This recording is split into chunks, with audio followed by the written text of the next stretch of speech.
আইসের গ্রেপ্তার অভিযানে এক ধরনের আতঙ্ক বিরাজ করছে বাংলাদেশি কমিউনিটিতে। কমে এসেছে সেখানকার জনসমাগম এবং ব্যবসা বাণিজ্য, নেমে এসেছে স্থবিরতা। রিপোর্ট করছে ASK Sohag. Jackson Heights, Jamaica, Ozone Park, Brooklyn Bangladeshi অধ্যুষিত এলাকায় দিনভর ছিল জনসমাগম কম। সন্ধ্যার পর সে উপস্থিতি আরও কম লক্ষ্য করা গেছে। মঙ্গলবারের মতো বুধবারও রেস্টুরেন্ট, সুপারমার্কেট, গ্রোসারি স্টোরে গ্রাহকের মতো বিক্রেতার সংখ্যাও নগণ্য মনে হয়েছে। কোনো প্রকার লোক ঘরের থেকে বের হচ্ছে না। অন্যদিকে সবচেয়ে ভয় পাইতেছে ওইটাই আর কি, যে স্টাম্পের যেই সমস্যাটা। আমরা কালকে মাত্র 15 টাকা বেচে, আগে 200-300 টাকা বেচতাম। আসলে একটু করতেছে, একটু কমেছে না? হ্যাঁ, একটু কমছে।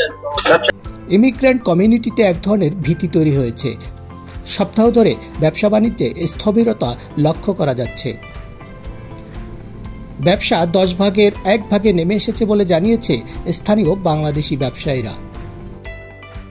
এখন আগে বেচ হইতো 300-400 টাকা, 500 টাকা হইতো, এখন 100 টাকা, 150 টাকা, এরকম 120 টাকা কমছে। এটা তো আর খুঁজে পাই নাকি, মানুষের হাতে পয়সা নাই নাকি, তা জানি না। মানুষের মধ্যে একটা আতঙ্ক চলতেছে, ট্রাম্প প্রশাসনের একটা IS এর আতঙ্ক বিরাজ করতেছে। মানুষ হয়তোবা পথে ঘাটে হ্যারাসমেন্ট হওয়ার সম্ভাবনা আছে, সেই জন্য মানুষ রাস্তায় বাইরে হইতেছে খুবই কম। সবার বিশ্বাস আবারও স্বাভাবিক পরিস্থিতি ফিরে আসার মাধ্যমে চিরচেনা পরিবেশ ফেরত আসবে ব্যবসায় গতিময়তা।